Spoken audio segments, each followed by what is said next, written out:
अभी हम लोग क्वेश्चन नंबर 23 देखने वाले हैं। 23 नंबर क्वेश्चन आपके सामने है। देखिए 23 नंबर क्वेश्चन, 23 में क्या है, कहता है कि जो सूचना दिया हुआ है इस इंफॉर्मेशन से हमको बनाना है इनकम एंड एक्सपेंडिचर अकाउंट। क्या कहता है, निम्नलिखित प्राप्ति और भुगतान खाते से 31 मार्च 2022 को समाप्त होने वाले वर्ष के लिए आय व्यय खाता बनाइए। क्या बनाइए?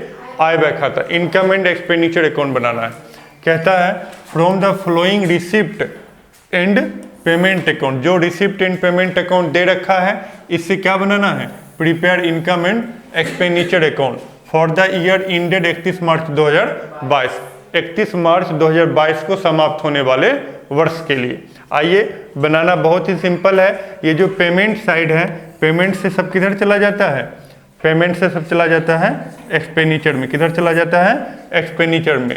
और ये जो रिसिप्ट साइड है, रिसिप्ट से सब किधर चला जाएगा, इनकम में। किधर चला जाएगा? इनकम में। कोना कोनी चलेगा। किधर चलेगा? कोना कोनी।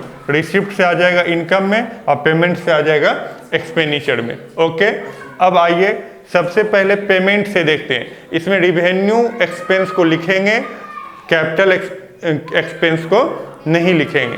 सबसे पहले सैलरी है, सैलरी तो हर महीना देना पड़ेगा, तो हर महीना देना पड़ेगा, तो रिवेन्यू है इसको लिखेंगे। फिर क्या है? रेंट, रेंट भी हर महीना देना पड़ेगा तो इसको लिखेंगे। फिर क्या है? प्रिंटिंग, बार बार कुछ ना कुछ छपवाना पड़ता है ना, तो ये भी रिवेन्यू हो गया, इसको भी लिखेंगे। फिर क्या है? पोस्टेज, पोस्टेज का मतलब होता है चिट्ठी वगैरह भेजते हैं तो उसमें जो टिकट लगता है, तो ये भी रिवेन्यू एक्सपेंस है, इसको भी लिखना है। फिर क्या है?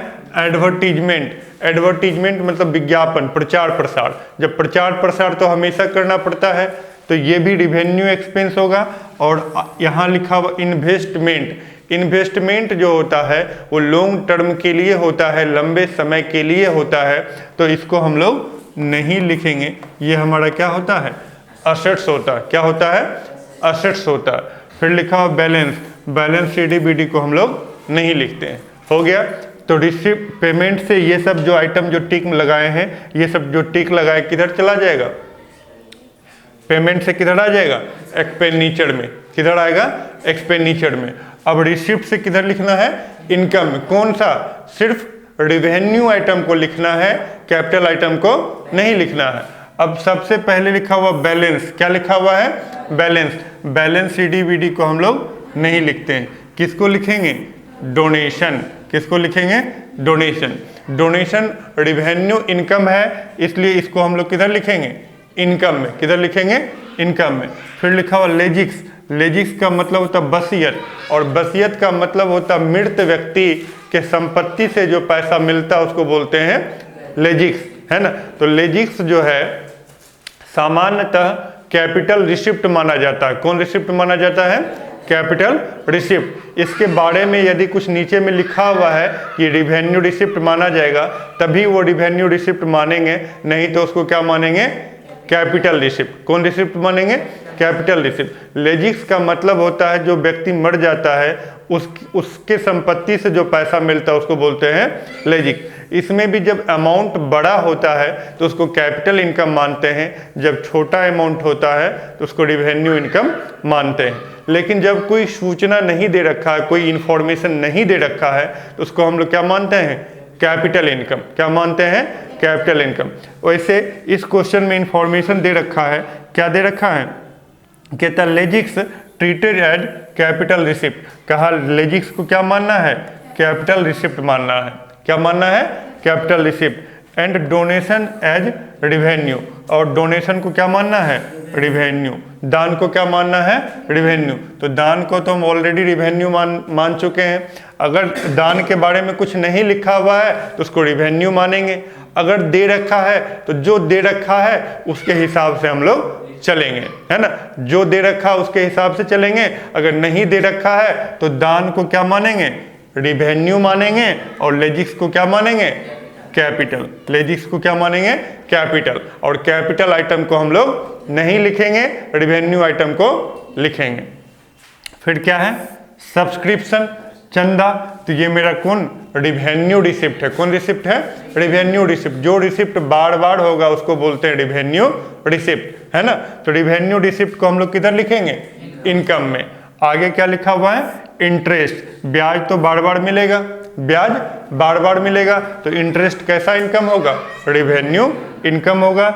और आगे लिखा हुआ sale of old machinery, machinery क्या होता है, एसेट्स होता है, मशीनरी क्या होता है, एसेट्स होता है, और मशीन को बेच रहे हैं तो इसको हम लोग नहीं लिखेंगे। हाँ, मशीन के बेचने से अगर कुछ प्रॉफिट या लॉस होता तो उसको हम लोग इनकम एंड एक्सपेंडिचर में लिखते, लेकिन मशीन के बेचने से जो पैसा आएगा उसको हम लोग नहीं लिखेंगे, तो इसको हम लोग नहीं लिखेंगे, है ना। हाँ, इससे अगर बेचने से कुछ प्रॉफिट या लॉस होता तो वो इनकम एंड एक्सपेंडिचर अकाउंट में लिखाएगा। अगर प्रॉफिट होता तो इनकम में, लॉस होता तो एक्सपेंडिचर में, प्रॉफिट होता तो इनकम में और लॉस होता तो एक्सपेंडिचर में। लेकिन यहाँ प्रॉफिट और लॉस का कोई सवाल नहीं है, इसलिए हम इसको नहीं लिखेंगे। तो बस इस तरह से आप आराम से क्वेश्चन नंबर 23 बना सकते हैं। आपके सामने ऐसे 23 नंबर बना हुआ है, आप देख लीजिए, इस तरह से बनाइएगा। क्या बना रहे हैं, इनकम एंड एक्सपेंडिचर अकाउंट। क्या बना रहे हैं, income and expenditure account for the year ended. यहाँ लिखा हुआ 31 मार्च 2018। आप अपने बुक में देखिए क्या लिखा हुआ है, आपके बुक में लिखा हुआ है 2022, तो 2022 लिख लीजिएगा। क्या लिख लीजिएगा, 2022। जो किताब में लिखा होगा आप अपना लिख लीजिएगा। ये पुराना था इसलिए यहाँ 18 लिखा हुआ है। अब क्या है, देखो क्या लिखा हुआ, डोनेशन इनकम में, क्या लिखा हुआ, सब्सक्रिप्शन इंटरेस्ट। बस यही 3 आइटम था, ये 3 इनकम हो गया। और खर्च में क्या सब लिखा हुआ है, देख लीजिए खर्च में क्या लिखा हुआ, खर्च में क्या लिखा हुआ, सैलरी, और क्या लिखा हुआ है,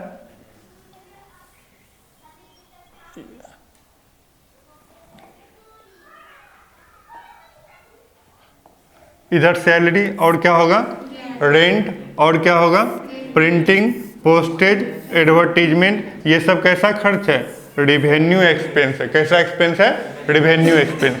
और अब अभी क्या किए, इधर का इनकम है मेरा 19,500। कितना इनकम है, 19,500। खर्च देख लो, 4,000, 2,000, 6,000 और 5,500, कितना हो गया, 7,000, 7,000 एक 8,000, 800 और 200, कितना हो गया, 9,000। तो मेरा इनकम है, इनकम कितना है, 19,500। इनकम है 19,500। और खर्च कितना हो गया, यहाँ से यहाँ तक पूरा खर्चा जोड़ लिए कितना हो गया, 9,000। कितना हो गया, 9,000। इनकम हुआ 19,500 और खर्चा है 9,000, खर्चा है 9,000। तो कितने बच गया, 10,500। ये 10,500 क्या हो गया, मेरा सरप्लस हो गया। क्या हो गया, सरप्लस हो गया। तो सरप्लस है, क्या है, सरप्लस, क्या है, सरप्लस।